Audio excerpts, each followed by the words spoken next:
Mike Callahan here, coming to you November 20th, 2014.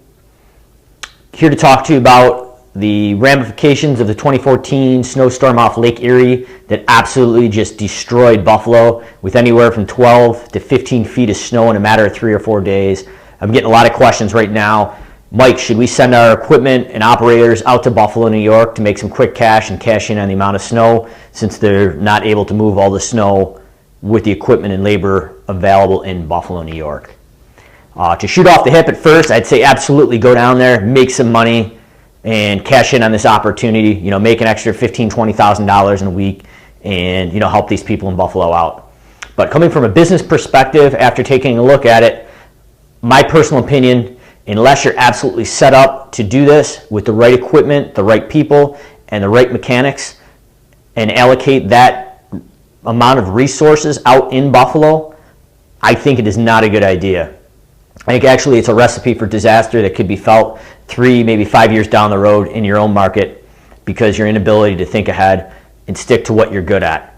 So this comes back to concentrating on your niche and what you are good at in your industry. So here at Callahan's, the lawn care company and snow removal company that I own, we definitely are staffed and have the equipment to actually go down the throughway, take care of these snow removal jobs, and we actually have some open invoices from some major national management companies that basically are going to pay us pretty much whatever we want, plus mobilization and guaranteed 4 or 5 days worth of work and lodging to actually go out and take care of the snow.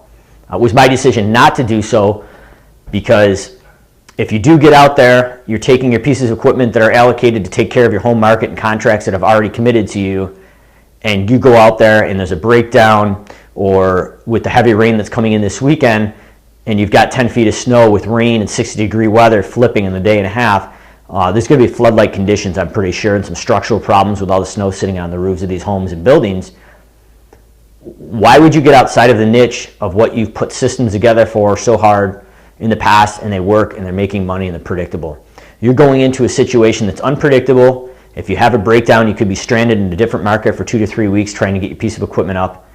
A lot of the stores, shops, mechanics are dealing with their homes and aren't at their place of work to actually help you out. You know no one in this market.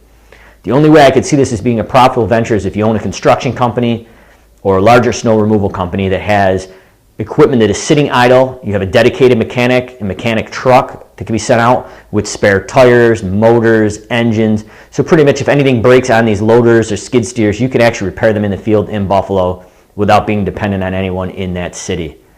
It's a great idea to go out there and try to help these people, but if your core business is snow and ice removal and you've dedicated and contractually agreed to leave your pieces of equipment on site, in parking lots, in your hometown, where you do your work year-round with the exception of this storm, I think it's not a good idea at all. There's way too much risk, and I think a lot of times as business owners, we're really apt to jump on the next greatest trend to make that quick buck.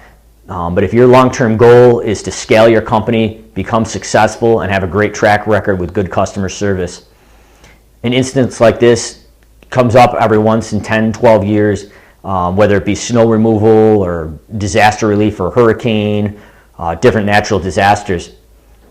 If you're set up to do that and that's your system and you're a company that deals with natural disasters or major snow removal events for a one-time deal like that, that's great.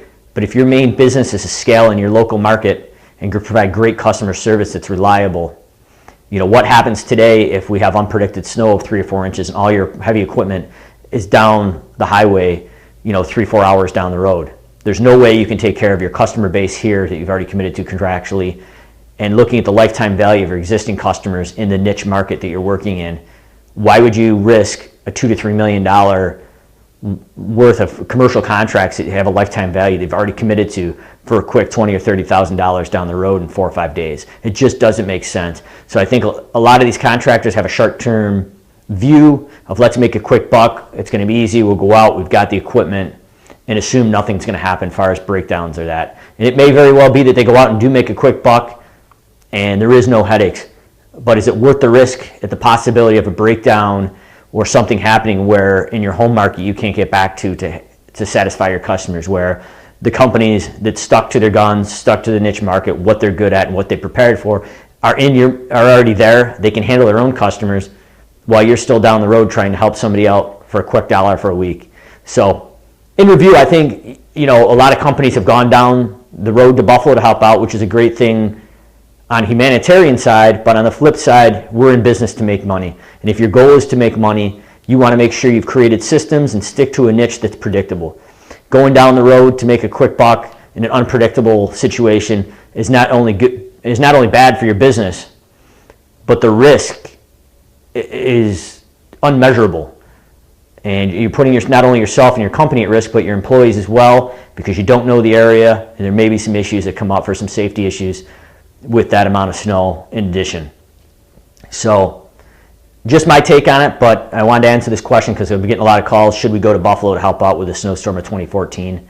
And I believe it's a bad idea for long-term business growth and reliability.